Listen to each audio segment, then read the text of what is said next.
माता की, भारत माता की, भारत माता की। नमस्कार।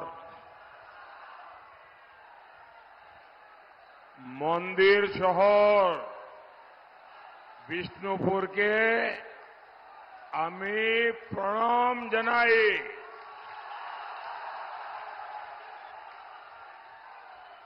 বিষ্ণুপুর সমস্ত শক্তি স্বরূপা মা বোনেদের আমার প্রণাম। बांकुरा में इतना जोश है, इतना उत्साह है। आप इतनी विशाल संख्या में हमें आशीर्वाद देने आए हैं। खास तौर पर हमारी माताएं बहनें हर काम छोड़कर हमें आशीर्वाद देने आई हैं। मैं आपका बहुत बहुत आभारी हूं। मोदी तो सिर्फ जरिया है, निमित्त है।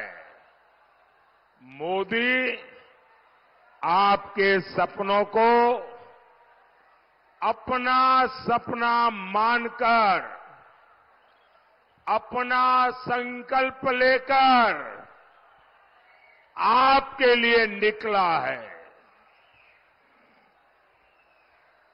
यहां बहुत बच्चे तस्वीर लेके आए हैं। इस तरफ भी है, उस तरफ भी है। कोई कलेक्ट कर ले ताकि फिर उनका ध्यान बैठ करके सुनने में रहे। ले लीजिए सबसे।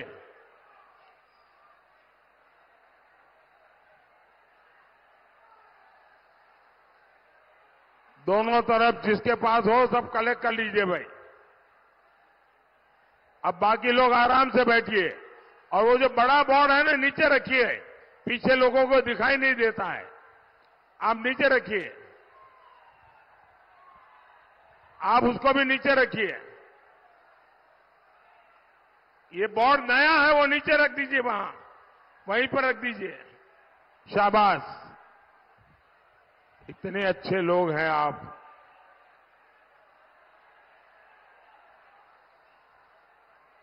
प्यारे भाइयों बहनों, आपके सपने ही मोदी का संकल्प है।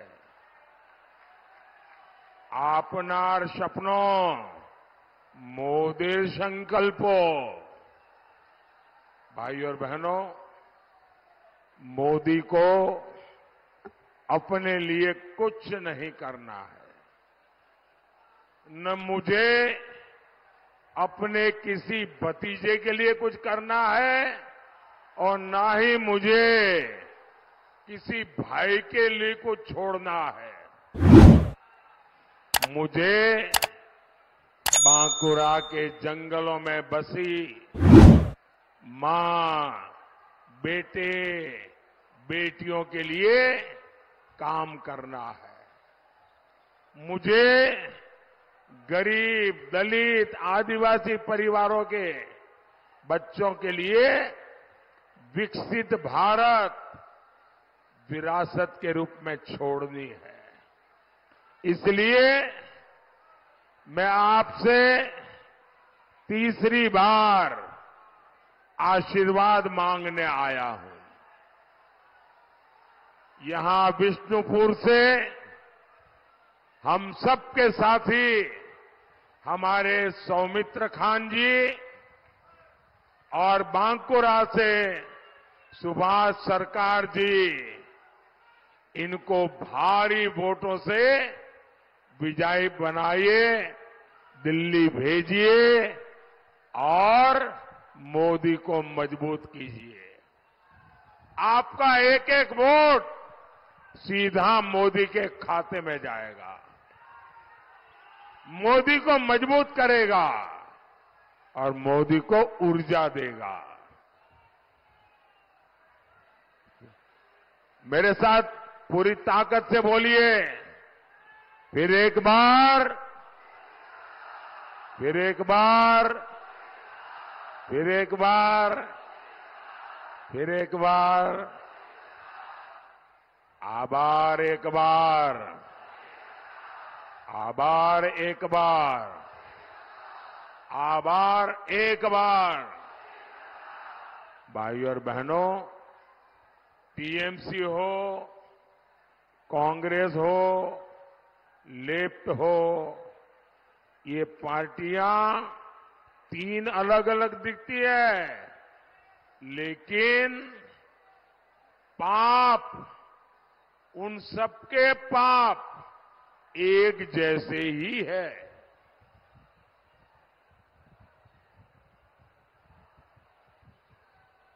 इसलिए इन्होंने मिलकर इंडी गठबंधन बनाया है। इन्होंने गरीब, मजदूर, एससी, एसटी, महिला, इन सभी को हमेशा सिर्फ नारे दिए हैं, लेकिन जहां भी इन्होंने सरकारें चलाई, उन राज्यों को गरीब बनाकर छोड़ दिया। पश्चिम बंगाल इसका ताजा उदाहरण है। कभी दूसरे राज्यों के लोग रोजगार के लिए बंगाल आते थे, आज बांकुरा से, पूरे बंगाल से काम के लिए लोग पलायन होने के लिए मजबूर हुए हैं। ये स्थिति बदलनी चाहिए या नहीं बदलनी चाहिए? भाइयों और बहनों, टीएमसी, कांग्रेस, लेफ्ट का मॉडल विकास का है ही नहीं। ये भ्रष्टाचार, हिंसा, अराजकता, माफिया, तुष्टीकरण, परिवारवाद, ऐसी बीमारियों में ही फलते फूलते हैं। यहां टीएमसी क्या कर रही है आप जानते हैं? यहां बड़ी बड़ी नदियां हैं, लेकिन खेत में पर्याप्त पानी नहीं है। लेकिन टीएमसी का रेत माफिया यहां बेरोक टोक चल रहा है। यहां अजय और कुनूर नदियों का सीना छलनी किया जा रहा है। यहां नदियों के साथ हुई हरकत बाढ़ की वजह बन जाती है। फिर यहां बाढ़ राहत के नाम पर भी घोटाला किया जाता है। यही खेल यहां बरसों से हो रहा है। इसमें आप तो बर्बाद हो रहे हैं, लेकिन मौज किसकी हो रही है? मौज होती है टीएमसी के तोलाबाजों की। भाइयों और बहनों, टीएमसी ने पैसे कमाने की भूख में आपके बच्चों को भी नहीं छोड़ा है। यहां शिक्षक भर्ती घोटाले ने युवाओं के साथ ही आने वाली पीढ़ियों का भविष्य भी दांव पर लगा दिया है। गरीब मां बाप ने घर, जमीन बेचकर, कर्ज लेकर इनके मंत्रियों को घूस दी, रिश्वत दी। आज वो सारे नौजवान सड़कों पर है। आखिर इनका क्या कसूर था? मैं बंगाल के सभी नौजवानों को गारंटी देता हूं, इन्होंने आपके घर बिकवाए हैं। मोदी टीएमसी के भ्रष्टाचारियों के, उनके बंगले, उनकी गाड़ियां, ये सब कुछ कहे बिकवा करके रहने वाला है।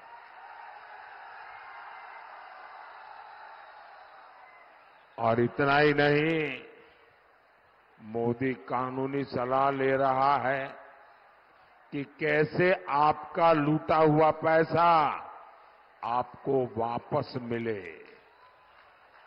साथियों, टीएमसी के प्रति बंगाल के लोगों का आक्रोश मैं समझ सकता हूं, लेकिन बंगाल में सुपड़ा साफ होते देख टीएमसी भी बहुत बौखला गई है। अब टीएमसी मानवता की सेवा करने वाले संत समाज को गालियां देना शुरू कर दिया है। इस्कॉन, रामकृष्ण मिशन, और भारत सेवाश्रम संघ के सेवा भाव से दुनिया भली भांति परिचित है। इन संगठनों ने बंगाल को गौरव दिया है। सुख दुख में इन लोगों ने लोगों का साथ दिया है। लेकिन यहां की मुख्यमंत्री कहती है कि हमारे ये संगठन देश को बर्बाद कर रहे हैं। मेरा सीधा सीधा आरोप है, यहां की मुख्यमंत्री मुस्लिम कट्टरपंथियों के दबाव में वोट पाने के लिए हमारे संतों को, हमारे महान संगठनों को सार्वजनिक रूप से गालियां दे रही है, बदनाम कर रही है। हिंदुओं को भगीरथी में डुबो देने वाला बयान, ये भी टीएमसी ने सोच समझकर दिलवाया था।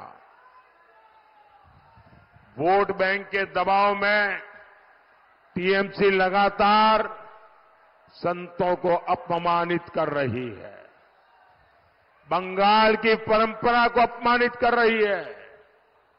ये लोग मोदी के विरुद्ध वोट जिहाद की अपील करवाते हैं। ये लोग राम मंदिर को भली भांति बार बार गंदी से गंदी, भद्दी से भद्दी गालियां देते हैं। क्या ऐसी पार्टी को आप बर्दाश्त करेंगे क्या?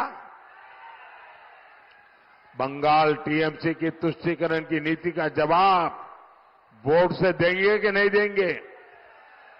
भाइयों और बहनों, टीएमसी को सिर्फ अपने वोट बैंक से मतलब है। यहां बहुत बड़ी संख्या में हमारे शरणार्थी परिवार रहते हैं जो दूसरे देश से प्रताड़ित होकर भागकर यहां आए हैं। टीएमसी कांग्रेस लेफ्ट ने इतने सालों तक इन साथियों को अपने हाल पर छोड़ दिया था। मोदी ने इन परिवारों को सीएए कानून लाकर नागरिकता की गारंटी दी। मुझे खुशी है कि 300 शरणार्थी परिवारों के पहले बैच को सीएए के तहत नागरिकता मिल भी चुकी है।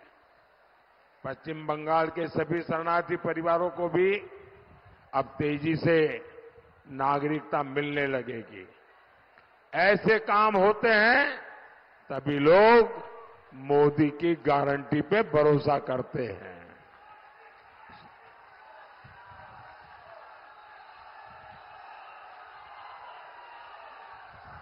साथियों, बंगाल की ये धरती नेक नियत का मतलब अच्छी तरह जानती है।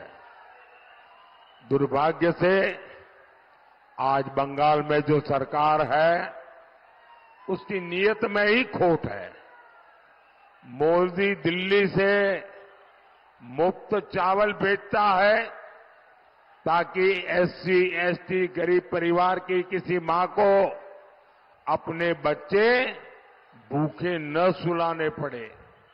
लेकिन टीएमसी ने चावल में भी घोटाला कर दिया। जो थोड़े बहुत राशन के पैकेट इन लोगों ने बांटे उसमें भी टीएमसी ने अपना स्टिकर चिपका दिया। मोदी ने पक्का घर बनाने की योजना बनाई, लेकिन यहां टीएमसी ने उस पर अपना स्टिकर लगाया और तेलाबाजों के हवाले कर दिया। यानी इन्होंने मोदी सरकार की योजना ही चुरा ली। ऐसी खोटी नीयत वालों को बंगाल के लोग कभी भी माफ नहीं करेंगे। भाइयों और बहनों, मोदी का मिशन भारत को आत्मनिर्भर बनाने का है। इसलिए मोदी का वोकल फॉर लोकल उसको महत्व को देता है।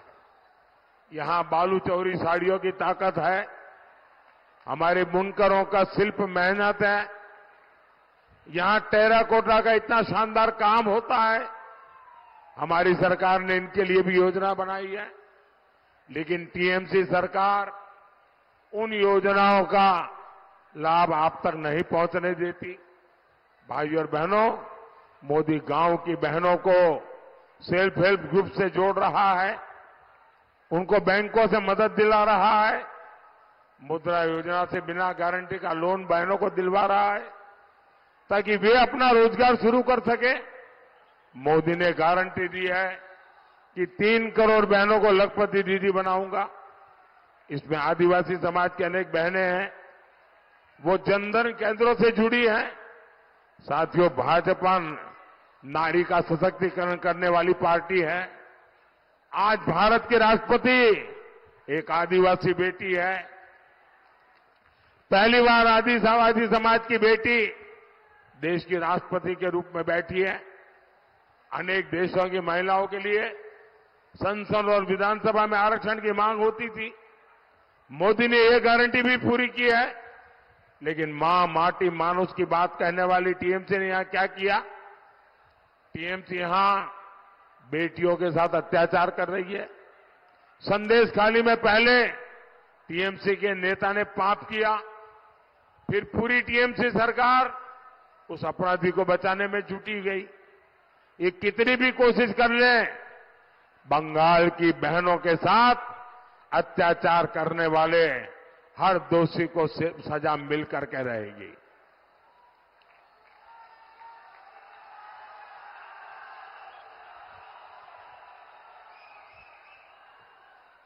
मोने राखबेन प्रत्येक अत्याचारी शास्ति पावे और ये मोदी की गारंटी है। भाइयों और बहनों, 25 मई को आपका वोट देश के नाम पर पड़ना चाहिए। देश में मजबूत सरकार हो, मजबूत प्रधानमंत्री हो, जो देश के अंदर और देश के बाहर हमें कमजोर करने वाली हर ताकत को जवाब दे सके। अच्छा, मेरा एक काम करेंगे, ज्यादा से ज्यादा वोट करवाएंगे, पोलिंग बूथ जीतेंगे, सबके सब पोलिंग बूथ जीतेंगे। अच्छा, मेरा एक और काम करेंगे यहां से हर परिवार में जाइए, घर घर जाइए, परिवार के लोगों को मिलिए और कहना, मोदी जी आए थे, मोदी जी ने परिवार के सबको राम राम कहा है। मेरा राम राम पहुंचा दोगे? मेरा राम राम पहुंचा दोगे? बोलिए भारत माता की, भारत माता की, भारत माता की। बहुत बहुत धन्यवाद।